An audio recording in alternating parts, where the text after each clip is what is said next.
Aceh kan. Kalau kawan cara bahasa Indonesia aku mau. Jadi berarti murno bahasa Esperanto kan? Bahasa Inggris lah. Berarti lebih kuasai bahasa Inggris. Antaranya kan transisi ke bahasa Indonesia ile karena kamu langsung bahasa Aceh. Bahasa Aceh. Lebih bahasa Inggris bahasa Aceh juga no. Kalau saja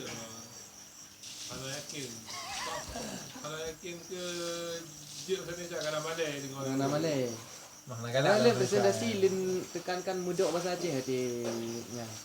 Yang ke menyampur kau. Buat menyampur tadi. Hana mendale. Pak Malay. Lepas ke khabar. Apa ni bang apa? Kan belum Tu. Kabarin. Istiqlal kan sih babang ya lah. Kabarin udah khutbah di Jangan Istiqlal. nanti melawak Aceh kadang. Ada prof. Banyak dokter orang. Identitas yang ikun tanyakan pegah bahasa Aceh macam.